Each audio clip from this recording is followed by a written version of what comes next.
Welcome to Brave Inflexions. My name is Claudel van Eck.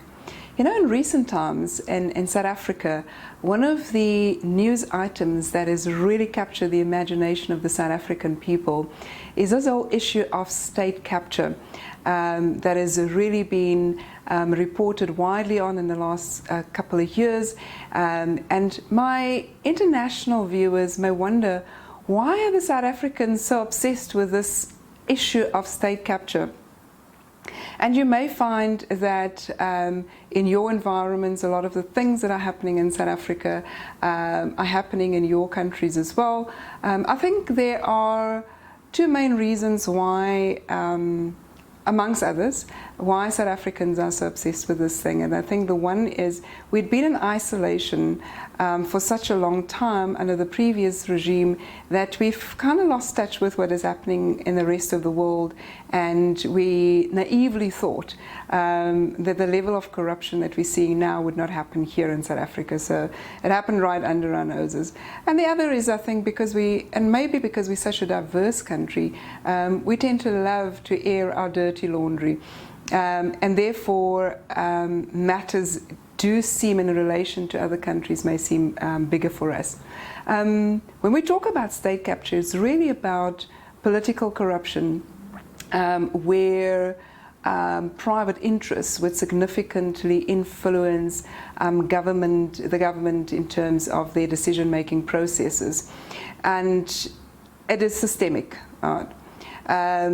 So we're pointing fingers at the politicians in anger, and I think we're right to be enraged. We should be angry, and we should hold the politicians accountable. We should also hold the corruptors accountable, those who are in the private sector that have been involved in this whole issue of state capture. And I do think that it goes much wider than what the South African commissions have been focusing on.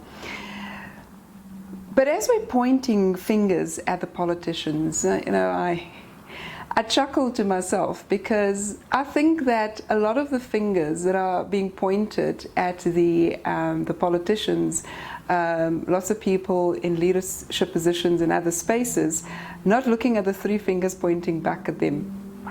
So I think that we often don't realize that we are captured.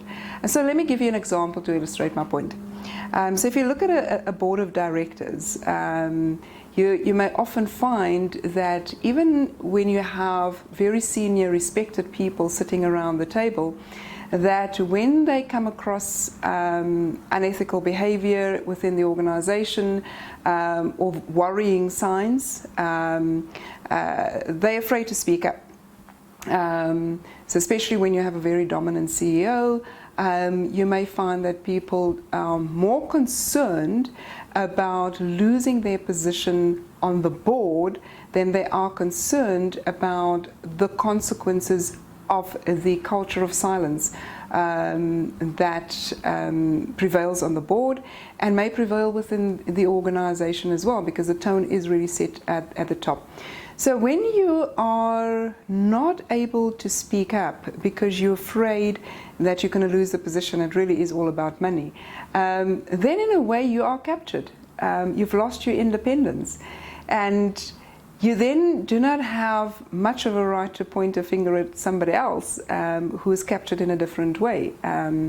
So I think that one of the questions that we should periodically ask ourselves as leaders is, am I still truly independent? Am I prepared to lose this position and stand for what is right? If the answer to that question is no, then really one then has to admit to yourself that you've lost your ability to call yourself an ethical leader. So ethical leaders must have the courage to stand up for what is right whenever they see something wrong.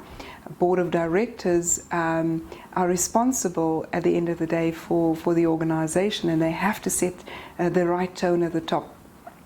So one would expect that when one looks at all the reports of corruption in organizations, the corporate failures, that when one goes and looks at the minutes of the board meetings, that there would be a number of dissenting voices that had been recorded. But I'm willing to bet my front teeth that in a lot of cases that is not so. People were not willing to speak up when they saw something wrong happening right in front of their eyes. So reflect. I think these are very difficult questions to ask ourselves. You know, am I still independent? Am I captured? And if I find myself in a position where I have to admit that I'm captured, how do I find my way back? How do I ensure that I get back my independence back, and how do I ensure that I get my voice back? So I hope that gives you a little bit of food for thought, that you'll reflect on that and think. Don't look at it in the context of, yeah, somebody else should have been listening to this video, but ask yourself the question, am I still independent? And how do I ensure, if I am, how do I ensure that I remain independent, that I don't find myself in a position where I am captured, and that I'm so afraid of losing the money? Well, I hope you enjoyed that. If you have and you haven't yet subscribed to the channel, I encourage you to subscribe to this channel, but also go and have a look at the website and subscribe to the website, braveinflexions.com. Thank you for watching.